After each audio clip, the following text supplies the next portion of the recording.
All systems go forward into the sea that is a sky in front of us, clouds on both sides. Welcome back, Artist Journal, June 30th, 2025, broadcasting from the inside of my nervous system.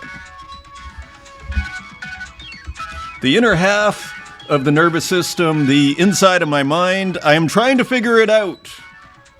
On the spot once again, my friends. My name's Adrian Pocobelli. Welcome back. It continues to be a huge effort to reduce, to minimize everything that is occurring here. It's quite astonishing how much has happened since Friday, visually speaking. And so you're going to see, so pray for me, my friends, as I pray that the internet seems to be working well, pray the computer doesn't crash, and I think we should just get going because it's going to be a whirlwind. I'm rolling up my sleeves here. That is how I'm feeling here. So welcome back. So Nicholas Dietrich, a fabulous work here. Enjoying this new color that we're starting to see, also enjoying the minimalism of the new color. So what do we see, I guess, first of all? Now, for those that are wondering, just from a purely content perspective, Nicholas Dietrich often kind of, as I think I've compared him to, it's kind of like if you know Giorgio de Chirico. Look at that tree. Love these trees. I've compared him to Giorgio de Chirico, the metaphysical painter, but who really inspired the Surrealists, in these kind of juxtaposition of objects, but like carefully chosen objects, which of course makes sense that the Surrealists would love it. And here, I always refer to him as like a enigmatic pixel artist here, because you see these kind of, for example, here, these little Easter eggs, so to speak, these kind of strange machines that you don't know what they are. What is this thing? Right? We do see, I do think of Ballard again. It's not an empty swimming pool, but it is a swimming pool. This modern architecture, which is kind of, I think a whole thesis could be written on how architecture, and I'm not an architecture guy at all, but I'm kind of curious, and I've been thinking about how we, in a sense, have manufactured environments that occurred in the 20th century that before were kind of done manually, but now we have almost like these kind of manufactured environments, so to speak. Here's your beach house, and it's got an architecture that we associate with it, right? We might even say a kind of mentality, a psychology that is embedded in the architecture, right? And so bringing it back to Nicholas Dietrich here, we see a psychology here, I would argue, purely on a content perspective here. So quite interesting. Now, looking a little closer at the execution or the process, so to speak, what do we see? We see what looks like pixel art. If I minimize it, 414 pixels squared. So we're talking like a Google ad is about 300 pixels. So this is a Google ad and a half, and then multiplied by 5. This is why it appears so large when I zoom in. But really, at the core of this image is something that's frankly the size of a Google ad and 50%. Not even. That would be 450 pixels. This is 414. So to a certain degree, one could call this a tiny artwork. In its original composition and conception. What else do we see? This kind of classic dithering gradient in the background. So a source of movement. We do also, and that goes across the background here, so almost like it's like clouds or sky, atmosphere, who knows, right? We also see movement here in the pool, which is probably my favorite part in terms of its execution. I'll just leave it, it's sitting here so you can actually see this beautiful animation, capturing the pool quite effectively, again, in how many pixels is this? Like 300 pixels right at the top? Pretty amazing. There is another kind of animation here, though, that we see as well, which is in the light here. This kind of flashing. that we get here. So a slight little flashing here. And so I have to say, there are many things to love here.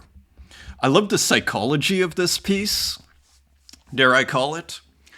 This is not a 18th century setting, is kind of where I was going with before. This is very much a post-war, 1960s to now kind of psychological environment. Look, it's a fun way to think. I've been thinking about this a lot. Manufacture these synthetic environments, these manufactured environments. It's a fun way to just ponder your surroundings, so to speak. So, probably my favorite part, the pool. The trees are fabulous. And you know what I kind of love about the trees here? Is we see eventually the black starts to be filled in here, and that the background atmosphere is not bleeding through at a certain point. It bleeds in through right here. You can see it, but then here it's not. It gets blotted out. So the trees look gorgeous, as you see here, and there's the leaves. I mean, it's pretty spectacular, actually.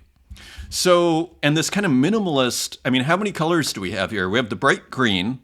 We have what you call the dark green in the background. The non-neon version is almost the non-blacklight version, the non-screen version of the color, and black. And it makes you wonder here, there's maybe a fourth color, perhaps, in the kind of flashing light here. Who knows what this is? Is this a robot? So from a content perspective, finally, there's a wonderful contrast going on here. Because what do you see? You see what might be, you might say, a typical environment somewhere, someone's, very nice backyard pool. But then the contrast from a content perspective happens here. What is going on here? And it's very subtle. In the background, this, almost data-esque machine. So, and why is there even why is it fading out a little bit?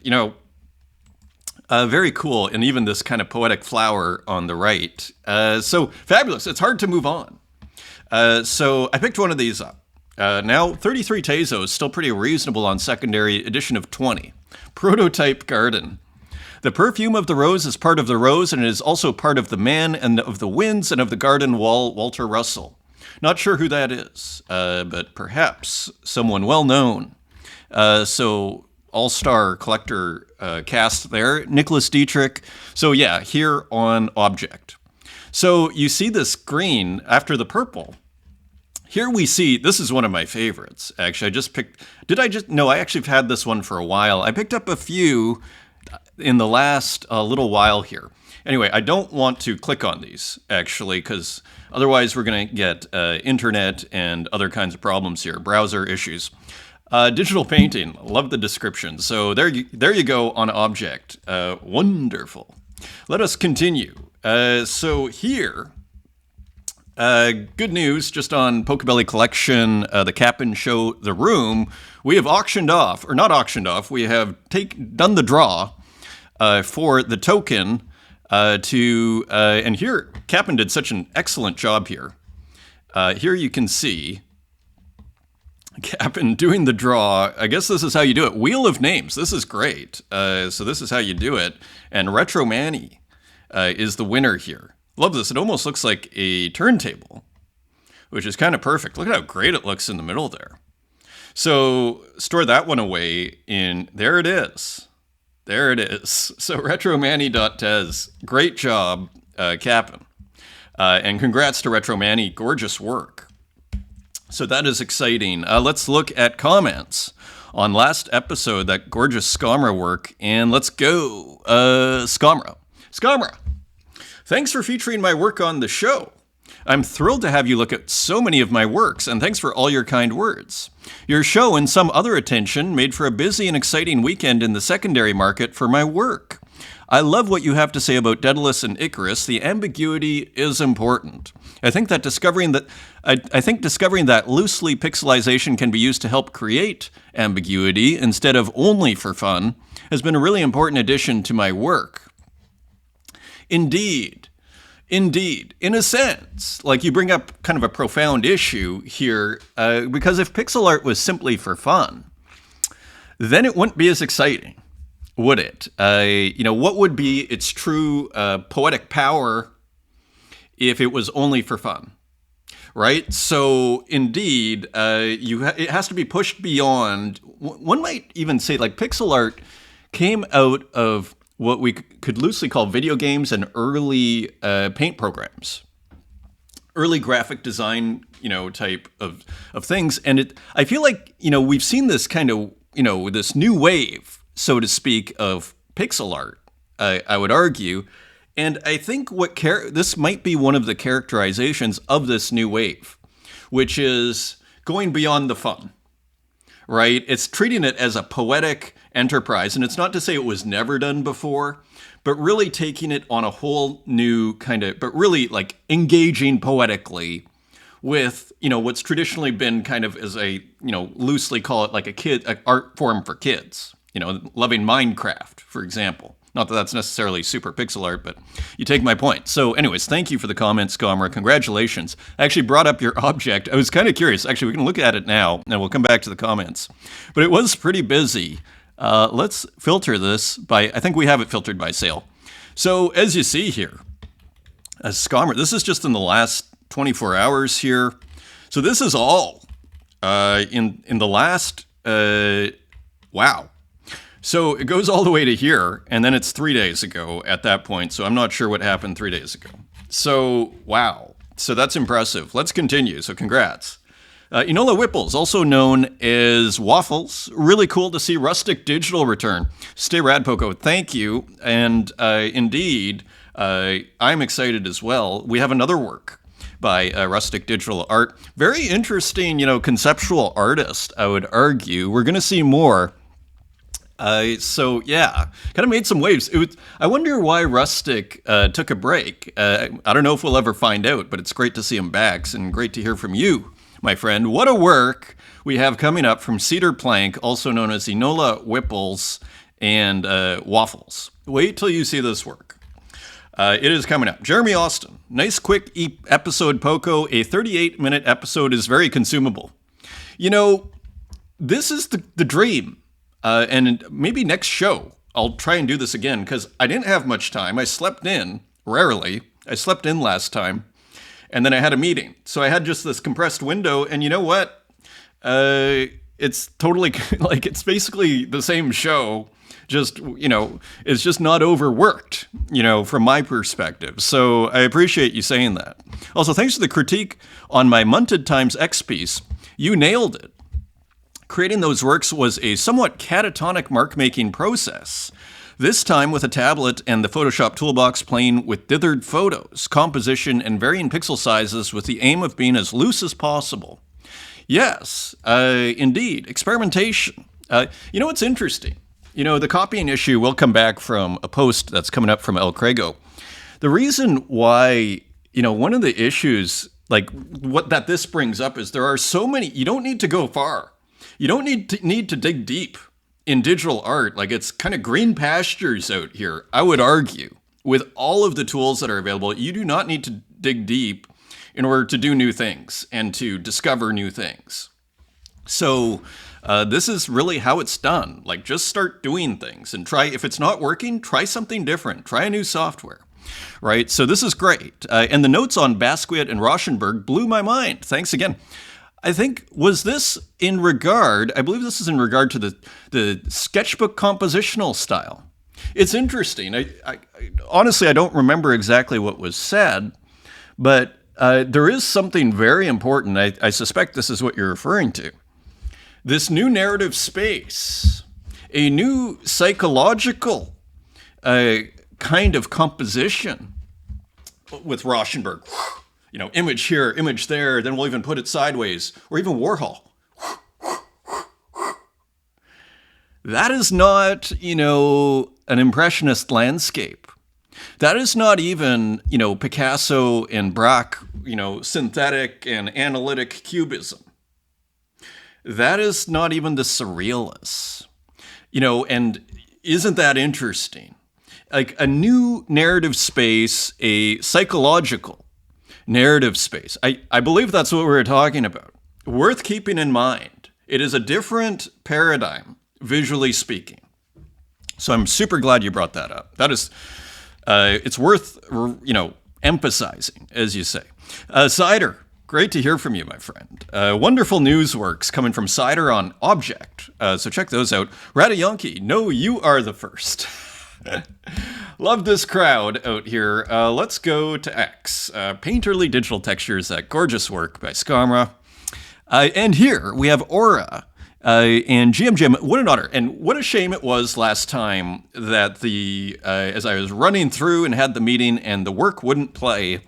So I brought it up here. What an honor to be here. I think it's one of my first times. Thank you very much for selecting my work, even though it hasn't uploaded. You can view it here for next time. So I brought that up here. And of course, Instagram probably makes it a little bit easier. There is no audio, just so you know. And so a fun journey through a mushroom-filled virtual world here. So very cool here. Constructing new worlds, I believe is what that's called, is what that says in Spanish. So great to hear from you. Thank you for linking that. And wonderful work. Also, August Ground, just skip a couple of meals, get that masterpiece. I thought that was hilarious. A window into my own mind. It's like, I'm always looking to skip meals, but don't take advice from me.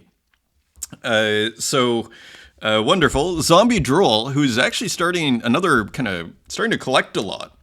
I can see is getting excited about what's happening here. So appreciate your passion and education. Who is Zombie Drool? Gallery. So it has a gallery. Interesting. Yeah, because I'm seeing Zombie Drool on the blockchain there. So great to hear from you. Glad you're enjoying the show. Ain't nothing. Pocobelli show is pure gold. Thank you, my friend. I appreciate that. Even when it's rushed through like that, maybe it's even better. Jada, GM Adrian, cool show. Thank you. I appreciate that. Great to hear from you. Hen Collector, Skamra. Could not have said it better myself. I'm feeling exit velocity is a comin'.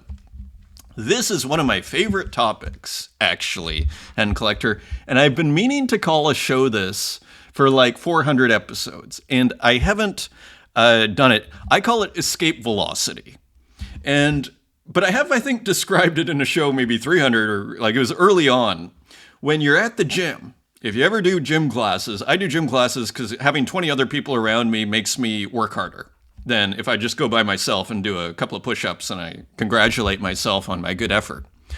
And so if you really push yourself in the gym and you can go to a point where you start to get tired, right? And you're getting exhausted.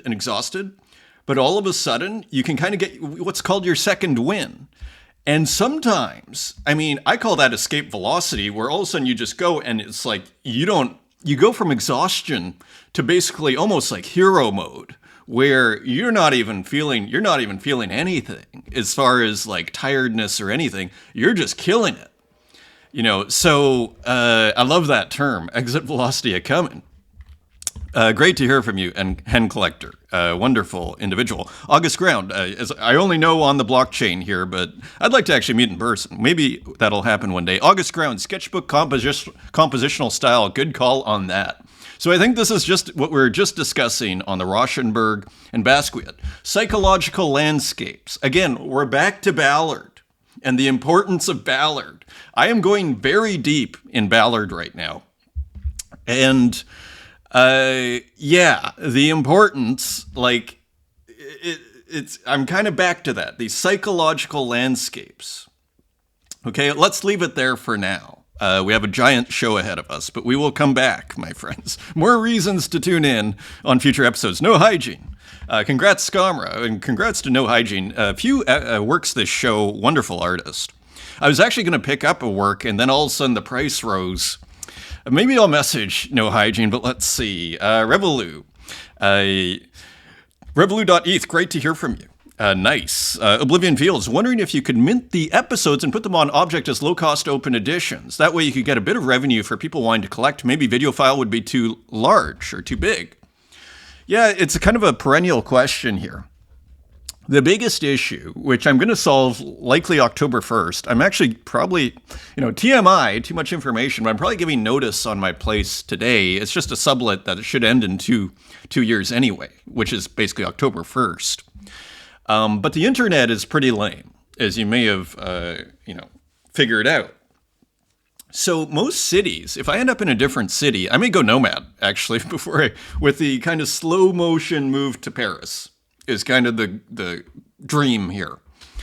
Let's see what happens. But what I've noticed in other cities, even in like islands in Greece, is the internet is 100,000 times better. So that is the big issue, because for me, after I finish this show, what I'm going to do is I'm going to walk to a cafe. On the way to the cafe, I'll upload a smaller version of this file to Twitter. Then I'll upload the thing to YouTube, so it doesn't take 6 hours. At the cafe, it'll only take half an hour. When I go to Rome, it's like 20 seconds. So I don't know what the deal is out here. But once that's possible, then all of a sudden I can start doing subscriptions and maybe, hey, get all the episodes. You don't need to worry about it. I'll airdrop it to you. Just give me $10 a month, right? Stuff like this, right? So. Thank you for mentioning that. There's a lot of moving parts here, and so I appreciate you saying that. Sui Soichi, thank you so much, Pocobelli. Great show. Rad to see you, my friend. And we have some more work, another work by you, another rad drawing, unique drawing from Sui Soichi. This episode, Nostalgia Unlimited. Love, love, love. Great to hear from you. I think we have another one. We have another Garfield work, and Hen Collector. Interesting on the abstraction discussion. So referring, I believe, to Daedalus and Icarus. The gritty texture and realism, and then the minimalism and abstraction. Hard to do both with one artistic approach. He manages to. Falling Man series, for instance, abstract in many ways, but also connected to something deeply human.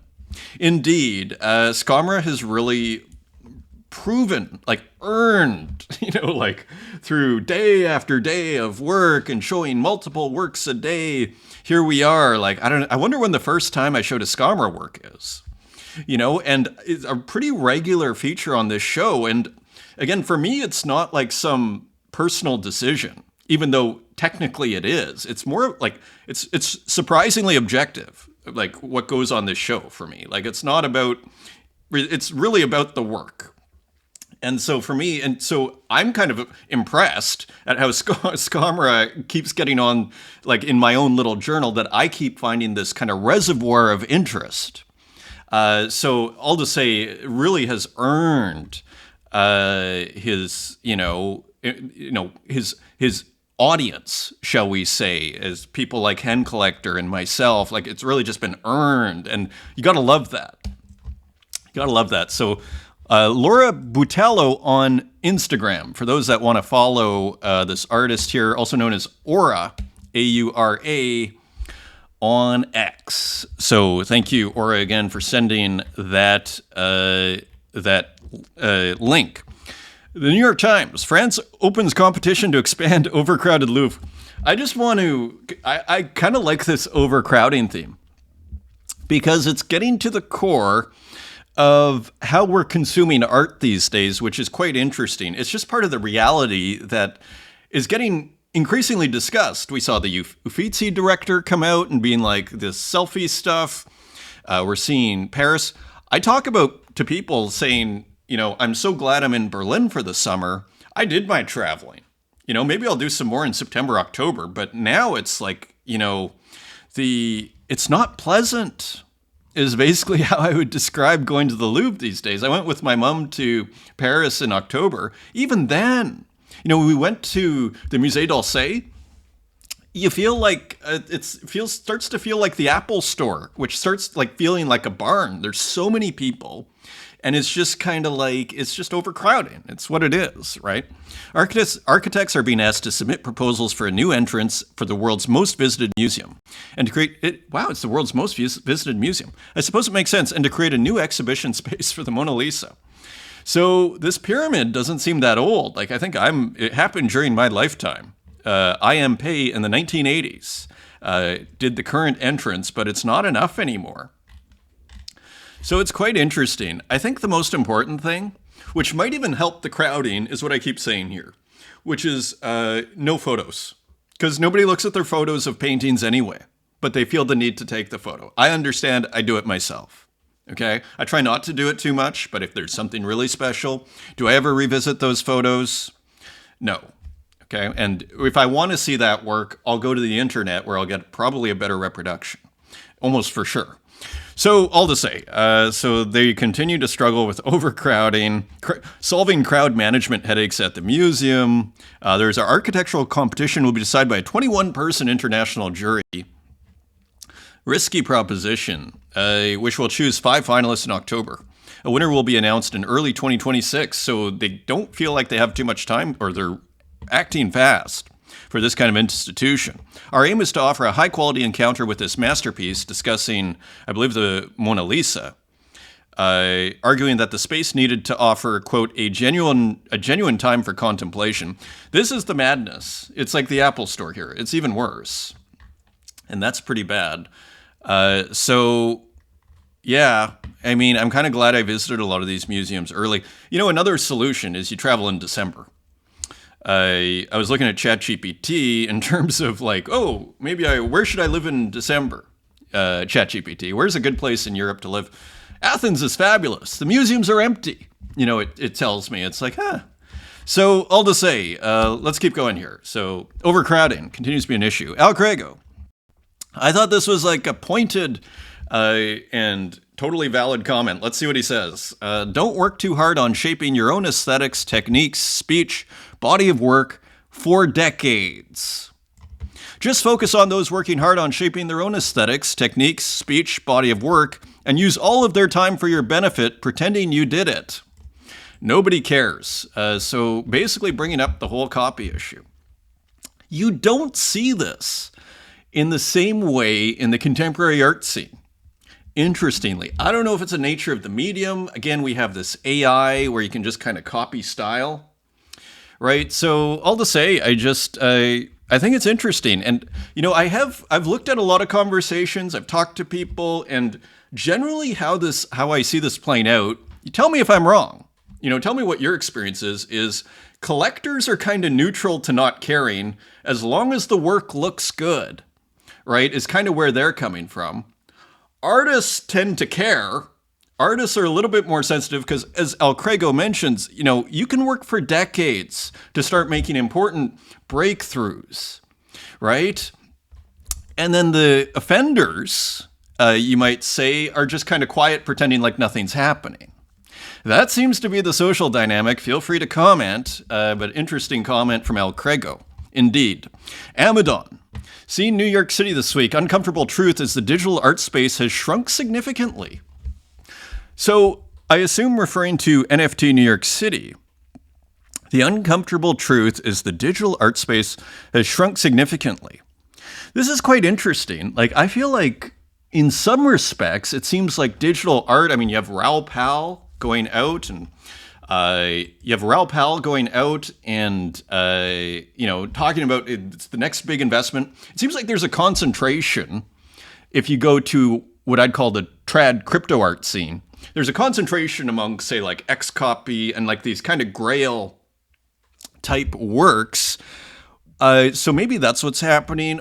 What I see on Tezos, I feel like we're seeing a real resilience in the market. It seems to be actually slowly, which is probably good, it seems to be slowly heating up. I mean, you see Scamra. You see, you know, even just this show, who knows how much impact that had on Scamra? Maybe a few works, right? You see Scamra's secondary, all of a sudden it's like, if there's excitement about an artist, like there is money to be spent. And as an artist, there is money to be had. So I guess I'm not concerned. I would say, though, that I hesitate to call it mainstream, but the kind of traditional ETH, the Taschen book, and there are great artists in the Taschen book, but it's a little limited. I mean, I get tempted to call it a touch provincial, to be controversial here, in the sense that what is the difference between being provincial and being urban. I come from Saskatoon, Saskatchewan, so I consider myself an expert on provincialism. And the difference between provincialism and urbanism is urbanism, or like truly urban cultures, what used to be kind of London and New York in the 80s and 90s when I grew up. They were open to the new. They celebrated the new. They like the new. So that is urban. It's like, oh, there's a new music movement. It's coming out in New York. Why? Because they're open to the new. They're urban, open to new people, new ideas. Whereas provincial is generally closed. It likes what's happened in the past, and that is only what's good. Right? It's not open. It's closed. It's horse blinders here. So that might be part of what you're seeing here. Because generally these NFT New York City, and there is, to be fair, there is the travel situation too. I mean, people aren't enthusiastic to get on a plane to the United States these days. It's just the reality. So that may also factor in if it's a little sparse, the crowds. And it's not cheap, as other people have mentioned. But when you think NFT New York City and these NFT kind of festivals, you do tend to think of this kind of mainstream crypto art. But I have a particular view on that, as I've described here. Neurocolor, strange how fewer, so I believe referring to Amadon's tweet, which, as you saw, got 100,000 views there, so getting some reach. Neurocolor, strange how fewer digital artists showed up this year at one of the most outrageously expensive cities events in the world. So being a little sarcastic here. Who would have guessed? Uncomfortable truth is the money flow in the digital art space has shrunk significantly. I might be wrong, but this too. Here's crypto. I think the elephant in the room is actually the art. Like, put it this way, I think if you're highlighting a few more of the artists on this show, and probably reduced the crypto element, I'm not sure there would be a lack of enthusiasm. But I think, unfortunately, like I looked at, a website, I think it was NFT Livespin, which I heard was a great conference, by the way. But I looked at the lineup and it was like totally what you'd expect, from the quote unquote crypto art scene. It was just the same old lineup. And, so it's just what it is. And so as long as that bubble is going to exist, I'm not sure, I don't see it growing, is kind of my, reflections on the topic. So my 2 cents here. Batsuit Yum.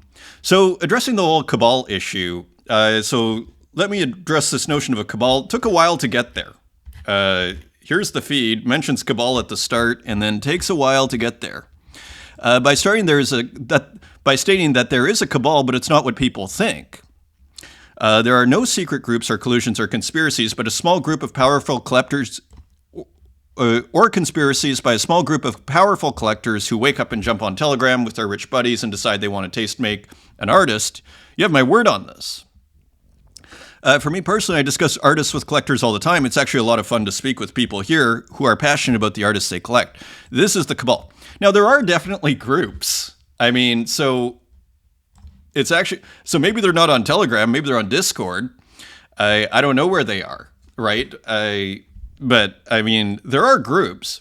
I think at the end of the day, and I do think it doesn't need to be this is a bit of a straw dog argument, I'd argue, that it's a conspiracy and that a small group wake up and then collude, but I do think there are groups, I would say without question. In a sense, it's saying there's no cabal, but then there are collectors that discuss all the time and will decide to jump in.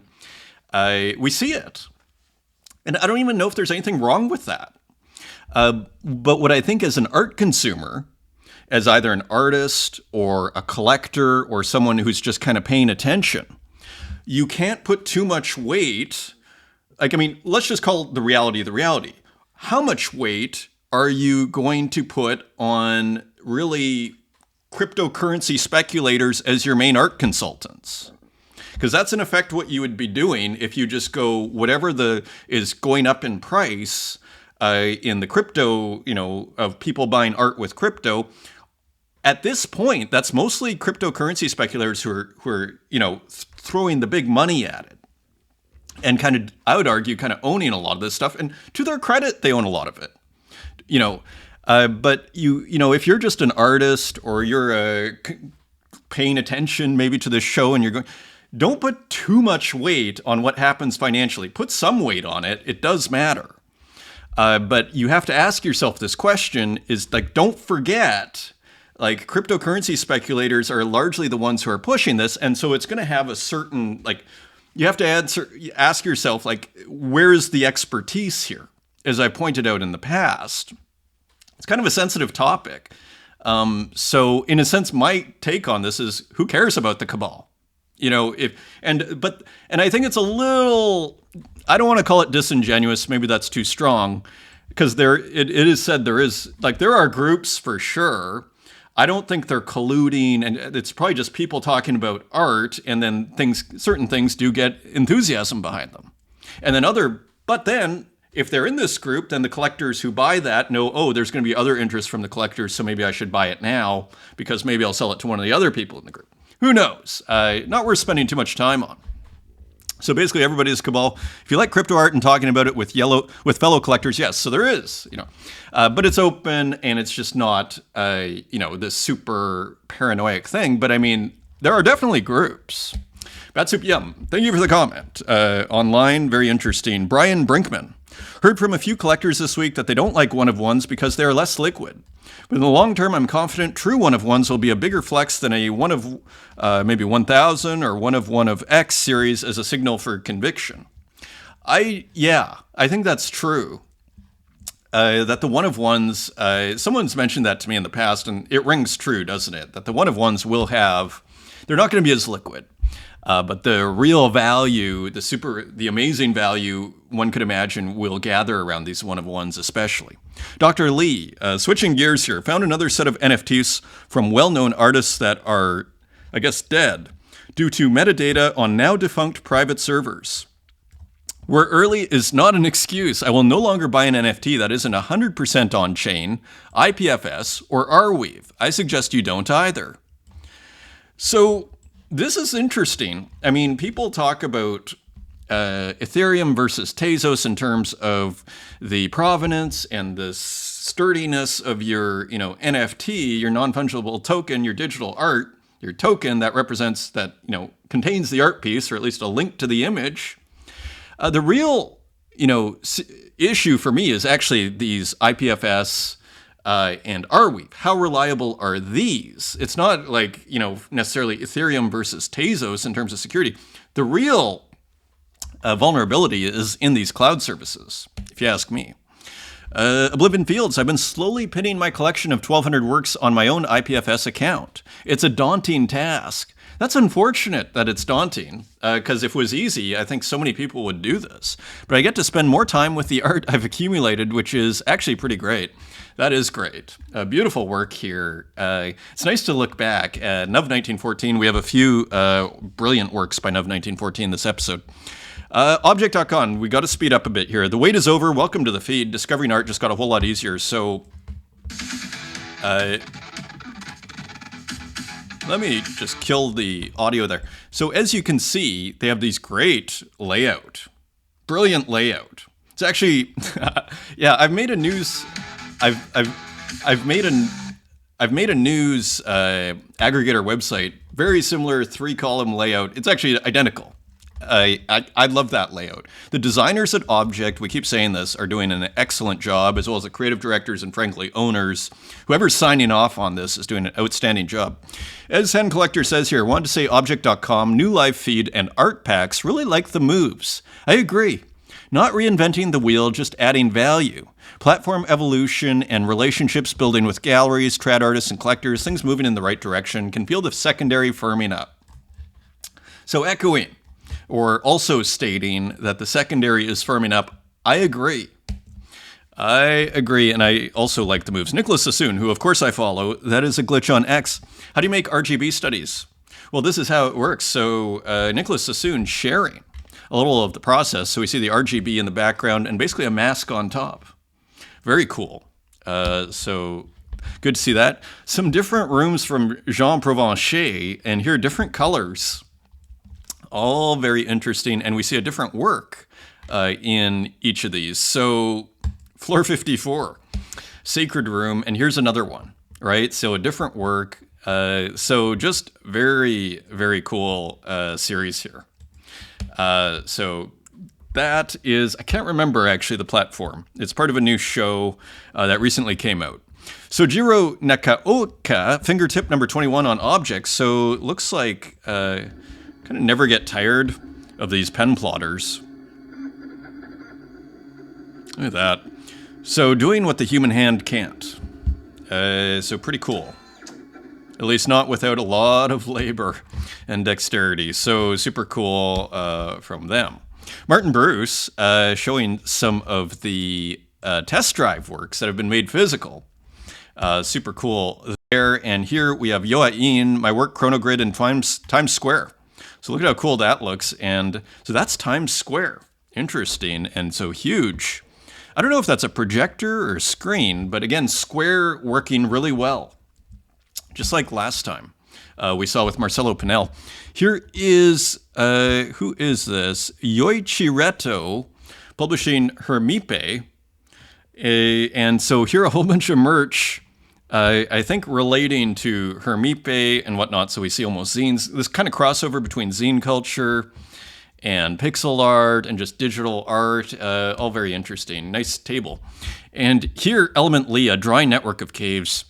Element Lee continues to do brilliant things with physical, going from pixel art on the phone to here it's recycled papers, inkjet print. It's not easy, I would argue, to make inkjet interesting, and Element Lee has done that here by basically taking the paper and instead of trying to get the perfect paper, actually does the opposite. Takes this folded piece of paper, let's put a piece of tape, and all of a sudden we have all of these visual dynamics going on that add, and almost, instead of you looking at, oh, is this the perfect print? It doesn't need to be because it's a different art piece. It's like an assemblage. Very cool and sophisticated work here. Look at this display. Element Lee. So another one by Element Lee. And so cool title too. Ambiguous imagery. Just great work from Element Lee. Rada, who of course I follow, GM New York City. So maybe that's a fresh one. So cool work from Rada. Beautifully executed there. And here's Waffles, website updated with account map with direct links. We'll be working on physical work for the next few months. And AFK, so, and I don't know what that means. So have a fun summer and see you early September. So here's the website, which I thought was hilarious, actually. So this will link you to different areas. YouTube, and there's the Pinsnake site, and here's Foundation and whatnot. Hasdrubal. So hilarious website here. Let's begin. Masterpiece Theater here, Archangel versus San Bernardino, California. Let's get this going. The color, the ambiguity, the texture,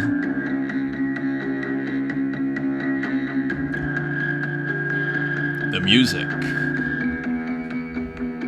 Kind of feels like a crossover between, you know, The Residents. Sounds like The Residents. I mean, I'm not an expert on The Residents. Of course, this is Waffles. But I like it even more than The Residents, actually. Very moody and awesome. Again, I have this like fantasy of like when I walked into the Pinot collection in Paris, it's like something like this should be happening. With this music would be spectacular.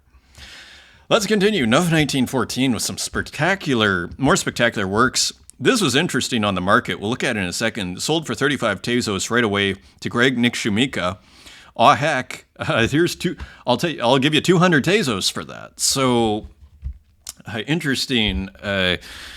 Again, if you are, it's a great place to be here. Like if you can make brilliant, beautiful, consistent work that is going somewhere that people like, that people feel is innovative and important, you can do, there is an audience waiting for you, and there's a whole bunch of money waiting for you. So it's a wonderful place to be. It's not like this contemporary art thing where it's like, yeah, and then one day I'll maybe get a gallery, and then one day I'll have a show, and then maybe in 3 years I'll actually make some money. And that's optimistic, right?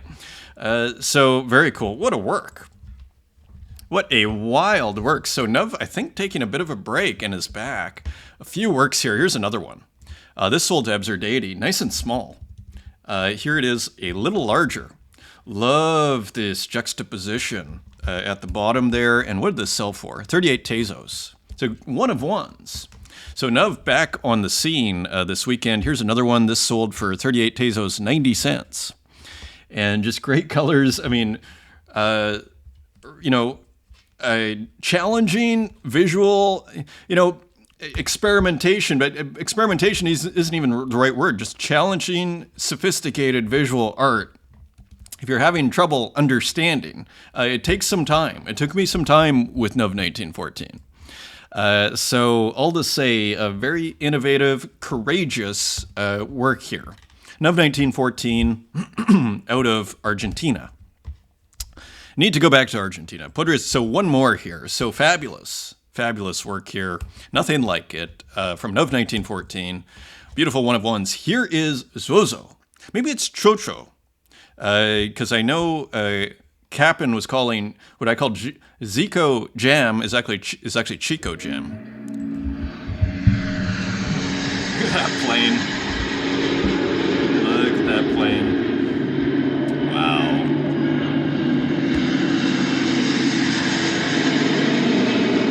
Wow.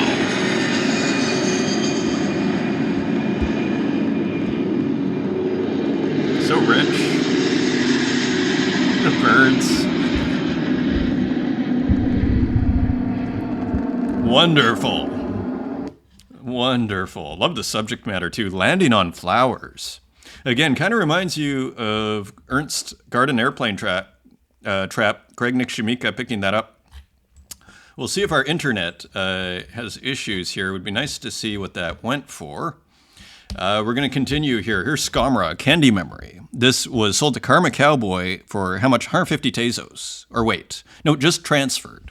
Absurdity actually putting an offer in, but it was just transferred. Look at that. So another sale here. Beautiful original artwork here. Candy Memory, edition of one from Scamra. Here is more Scamra. That's Us, Wild Combination by Arthur Russell, Stable Diffusion and Diffusers, Textural Inversion.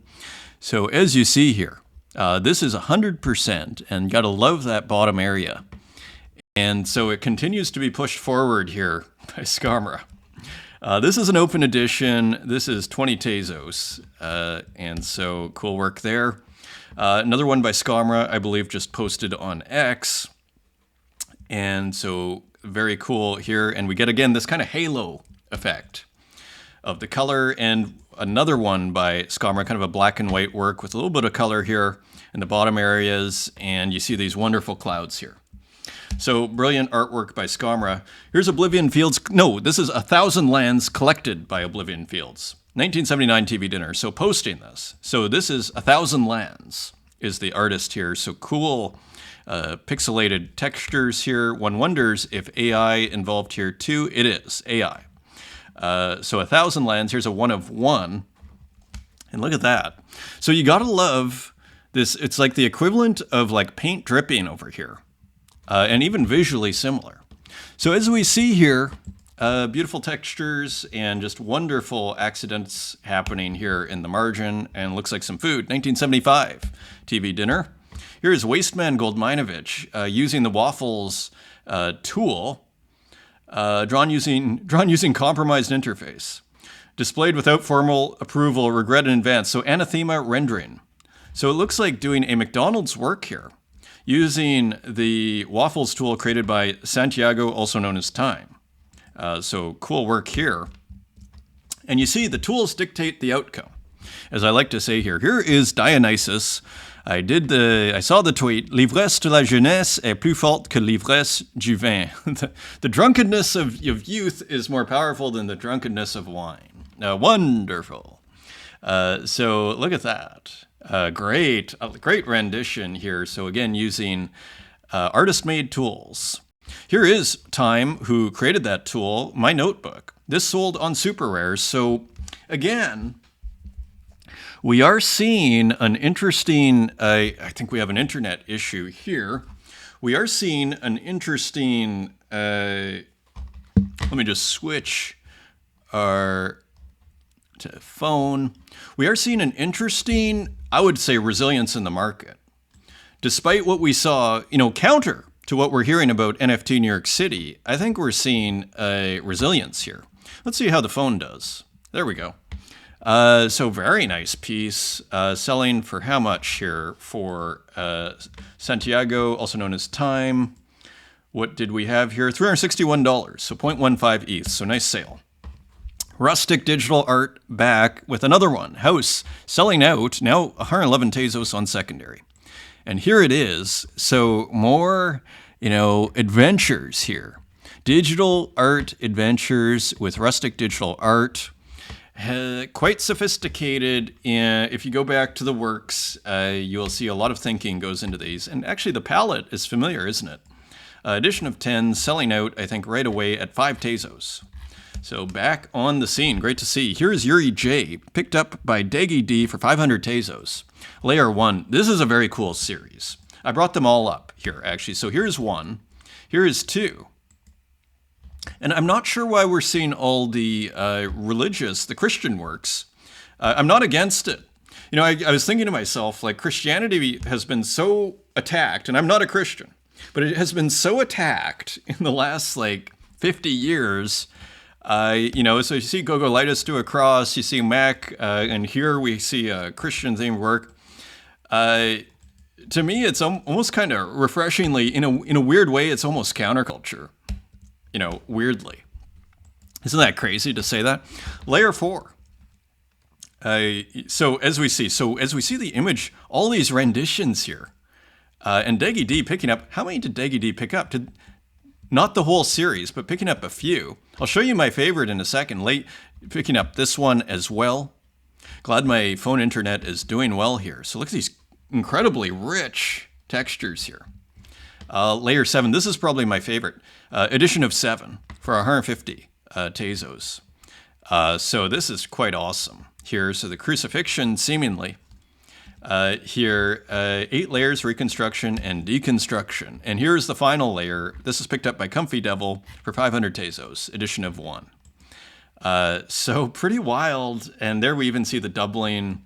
Fantastic series here. Look at how rich that looks. Look at how rich that looks. Gorgeous work by Yuri J at kind of the more experimental account that has another 4 J's in it. Let us continue. Here's Yoa Een, Chronogrid number 9. So still adding to this Object 1 exhibition. So cool kind of abstract here, as you see. All sorts of gorgeous textures here. AI. I mean, pretty amazing, right? Pretty amazing. Urin Yekon. So stream number 82. So more textured pixels here. Taking texture almost to an extreme here. You can hardly see the stream. It's become an abstraction. Here's another one. More, you might say, 2x1 vertical pixels here. So this is stream 81. This is 56 Tezos, edition of 1. Here's Viscous, who I've never seen before. I think it was Absurd Deities collection. I was just pondering there. I think it was. It could have been someone else's. And then that I found Viscous, and then I went to their page, and then found this. Pretty cool glitch ROM here. Choose Your Fighter, edition of 5, and sold out at only a Tezos. I'd say pretty reasonable price there. Here's Kyle Flemmer, Cell Block. And this looks like some variation on a glitch ROM here. Maybe a more modern work, and so quite interesting here. As you see, the graphic interface is a little more advanced. Screen recording of Metal Gear. So doing a screen recording for PlayStation, glitched with real-time corruptor. So that is interesting, and recomposed in aspirate. So very cool process here. So Kyle Flemmer continues to move forward and evolve. Watch this space. Canik Zappa. What does that say? I need to... Elia? Is what I would guess. And so here, pretty cool, looking like manga with user interface. And then the cellular automata with a one-dimensional set and dither extracting color process. So super textured there. Here's another one by Canik Zapata. Again, AI artwork here. Pretty cool. I think AI. I mean, is this AI? So yes, AI is in here. Continuing on, Suisoichi, little horn tiara. So as you see, my favorite part of this is maybe the drawing is awesome, but I love this horizontal lines background, which almost, references a screen or almost looks like a picture of a screen, but it's probably just a texture in the background. Very cool and pretty cool drawing here, very moody and original. They're doing quite well there online.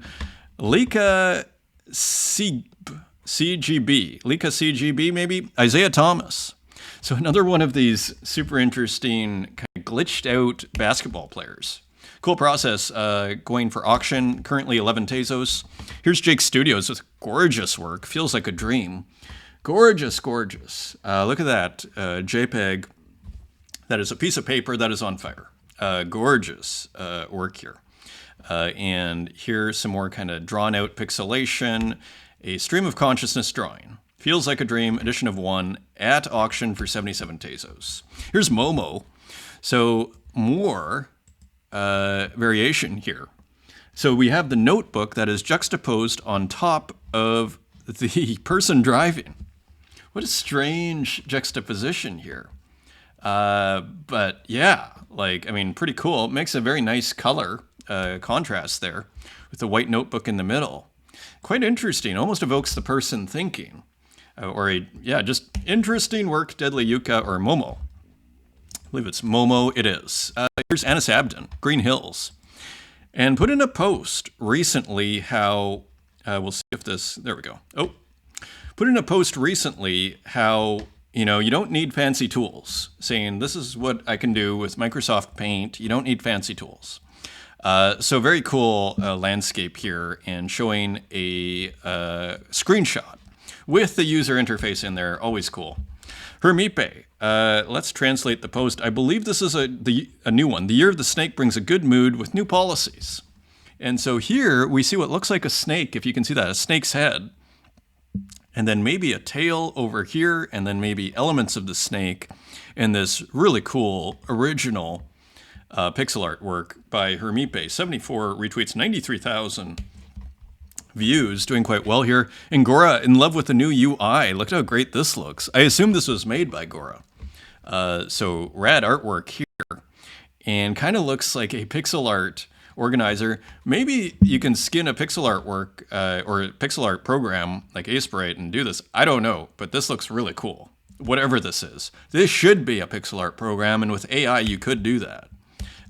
So if it's not. Mech.txt, who of course I follow. Beautiful. 2 colors chosen here. Nice pixel artwork, even kind of ambiguous. A touch ambiguous, which is nice. Almost looks like a city in the background. So cool work there. And here's that pinball guy, GM. And as you see here, like an animated kind of ASCII work. Nice piece. And here's Psychofuturist. Perfectly ultimate, great look. And so more cool, interesting combination of elements from Psychofuturist. So perfectly ultimate, great look. So there you go. So cool work here. 18,000 views, 173 retweets, 1,000 likes. Amazing. Ugo Digi on Zora. So great to see Ugo Digi back. This is a really nice piece here too. Nice GIF. So that'll be on Zora. Here's Francois Gamma. Look at that color. Taking the walking figure. And here's a still. So gorgeous work here from Francois Gamma. That's on Instagram. Here's Uxine on X. Of course, I follow Uxine. It almost looks like a body, a GoBot, a transformer, and then some smaller transformers on each side. So interesting piece. Interesting drawing here of what, almost like circuit board drawing. Here's Armilk, who of course I follow.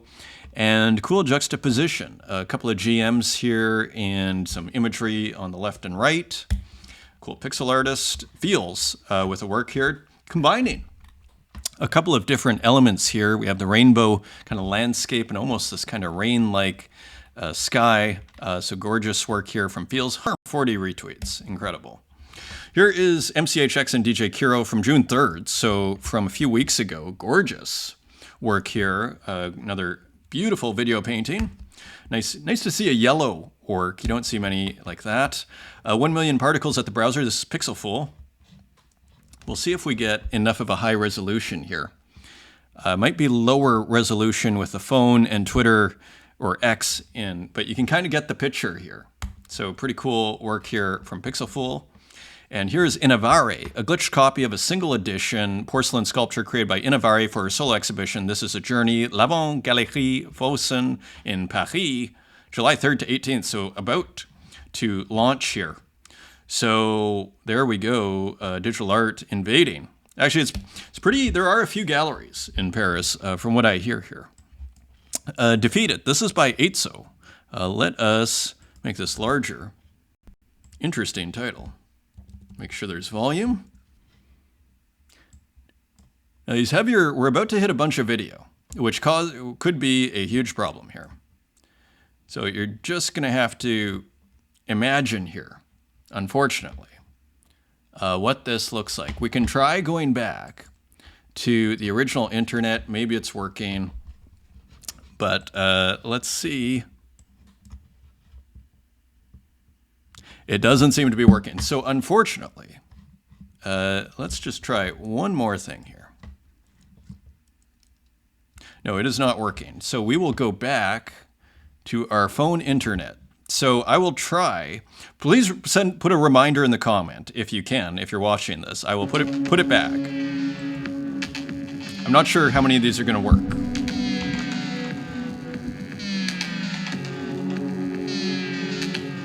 This is pretty cool. This is Gino. It goes on for 2 minutes and 39 seconds. Hauntology, edition of 1 for 110 Tezos at auction. Here is composition 500 from Klaus. So 500. Amazing. I mean, we've been following this series from almost the beginning, here and there. So congratulations to Klaus for hitting 500, edition of 1. And there are many bids on it. That is awesome. Sabato starting it off. Really cool there. And composition 1, so for first piece of a new mini-series of abstract. So maybe switching it up a bit. Composition 01, let's see how far this goes. Very nice abstract here from Klaus. And here is Renki, continuing in the Judd series, one imagines playing off of Donald Judd. And here are a couple of cool, incorporating 2 colors. Blue and red, edition of 3. Here is little cakes with almost looking like harpies here.